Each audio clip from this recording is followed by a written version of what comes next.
പ്രിയ പ്രേക്ഷകർക്ക് സീരിയൽ ന്യൂസിലേക്ക് സ്വാഗതം. കൂടുതൽ സീരിയൽ ന്യൂസുകൾ അതിവേഗം ലഭിക്കുന്നതിന് ഈ ചാനൽ സബ്സ്ക്രൈബ് ചെയ്യുക. ബെൽ ഐക്കൺ മറക്കാതെ ക്ലിക്ക് ചെയ്യുക. വീഡിയോ ഇഷ്ടമായി എങ്കിൽ ലൈക്ക് ചെയ്യാൻ മറക്കരുത്. രഞ്ജു തന്റെ കാര്യങ്ങൾ മുന്നിലേക്ക് കൊണ്ടുപോവുകയാണ്. ഇതേ തുടർന്നാണ് രഞ്ജുവിനെ ഞെട്ടിച്ചുകൊണ്ടുള്ള സുപ്രധാനമായ വഴിത്തിരിവ് ഉണ്ടാകുന്നത്. രഞ്ജുവിന് ക്യാൻസറാണ് എന്നുള്ള കാര്യം ഒടുവിൽ രഞ്ജു അറിയാൻ ഇടയാവുകയാണ്. അപ്രതീക്ഷിതമായ ഈ സംഭവം രഞ്ജുവിന്റെ പ്രതീക്ഷകൾക്ക് തിരിച്ചടിയാകുന്നു.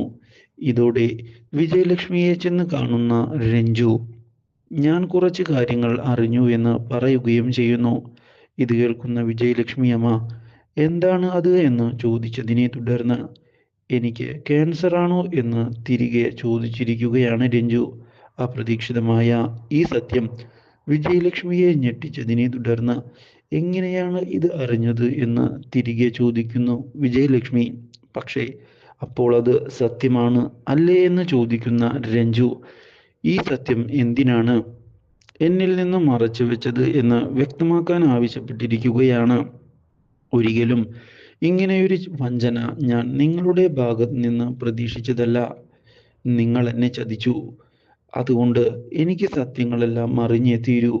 എൻ്റെ കുഞ്ഞിന് ഈ രോഗം മൂലം എന്തെങ്കിലും സംഭവിക്കുമോ? ആ കാര്യം എനിക്ക് അറിയണം. ഇത് കേട്ടതിനെ തുടർന്ന് ഇല്ല എന്ന് വ്യക്തമാക്കിക്കൊണ്ട് മുന്നിലേക്ക് കടന്നു വരുന്ന വിജയലക്ഷ്മി ഞാൻ ഈ കാര്യങ്ങൾ അറിഞ്ഞതുകൊണ്ട് തന്നെയാണ് വിവാഹം വേണ്ട എന്നുള്ള കാര്യം നിന്നോട് ആദ്യമേ പറഞ്ഞത് എന്ന് വ്യക്തമാക്കിയിരിക്കുകയാണ്. അപ്രതീക്ഷിതമായ ഈ സംഭവം തിരിച്ചറിഞ്ഞതിനെ തുടർന്ന് ഗീതുവിനെയും ഗോവിന്ദിനെയും ചെന്ന് കാണുന്ന രഞ്ജു നിങ്ങളെങ്കിലും എന്നോട് സത്യം പറയുമെന്ന് ഞാൻ വിചാരിച്ചിരുന്നു. പക്ഷേ നിങ്ങളും എന്നെ ചതിക്കുകയാണ് ചെയ്തത്.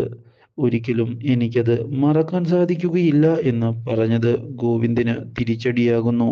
Do like, share and subscribe.